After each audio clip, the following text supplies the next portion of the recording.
Dapur SPPG Jeneponto Bontoramba II, Yayasan Maya Queen kini menjadi pusat perhatian. Dapur ini baru sebulan beroperasi namun sudah melayani ribuan porsi makanan bergizi untuk sekolah-sekolah.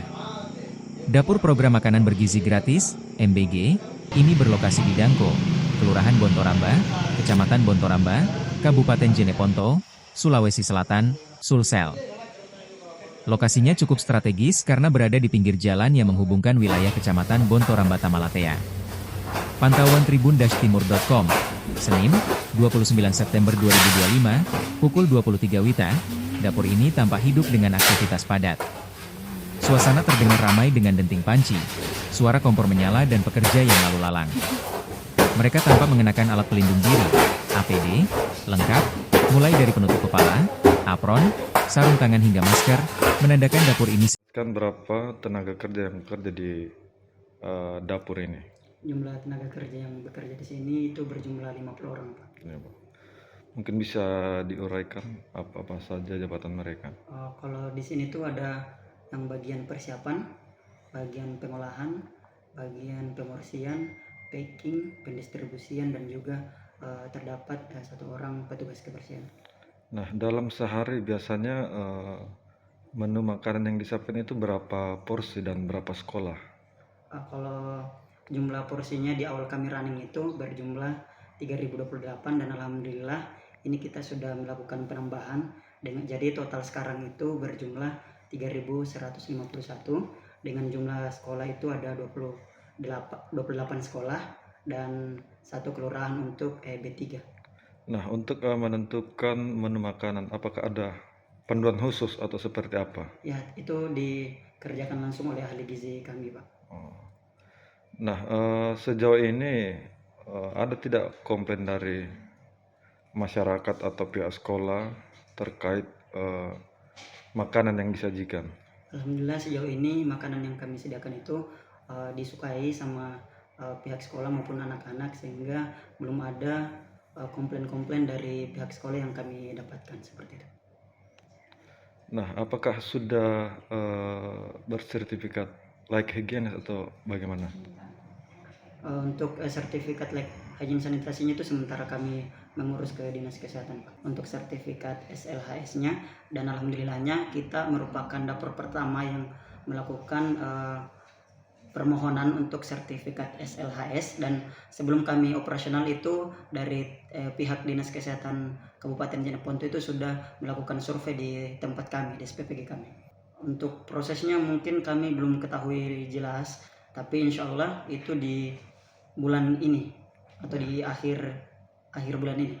Nah, untuk pemasok bahan makanan, apakah ada supplier tetap atau ada belanja harian, Pak? Supplier tetap kami pakai. Semuanya. Siap.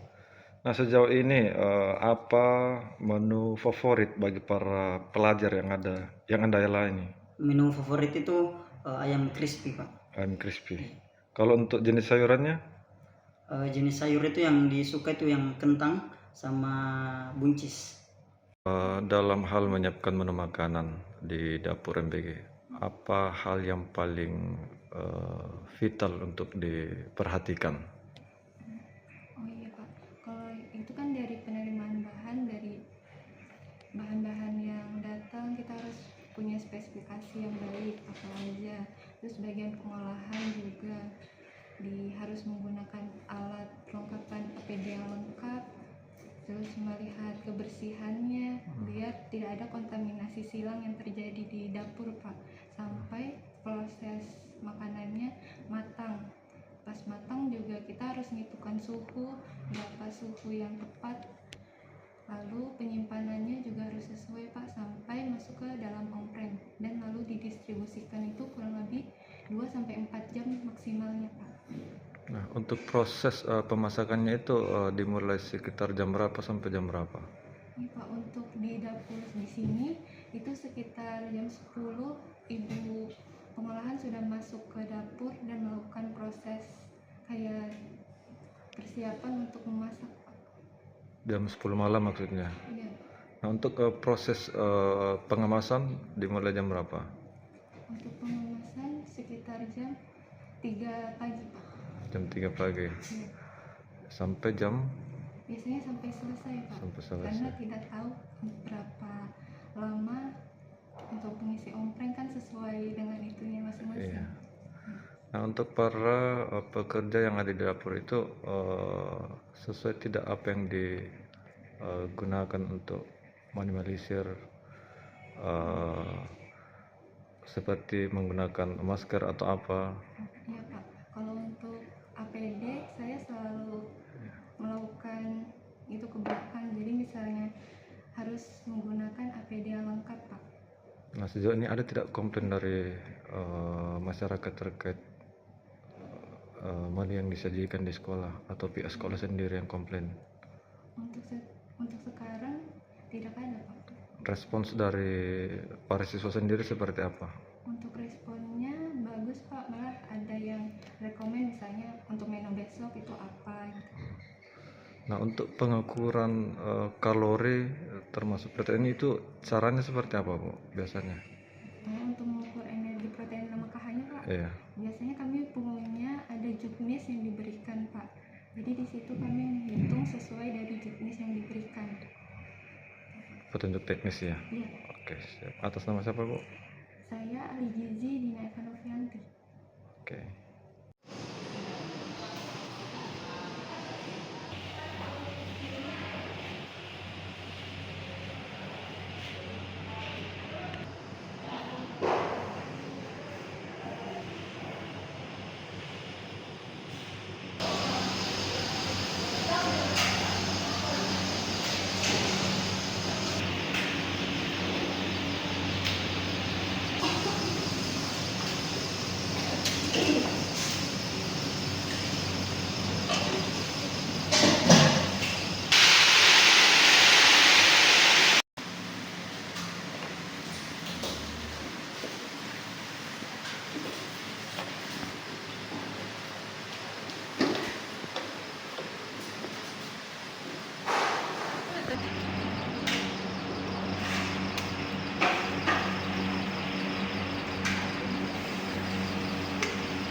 Download Tribun X sekarang, menghadirkan lokal menjadi Indonesia.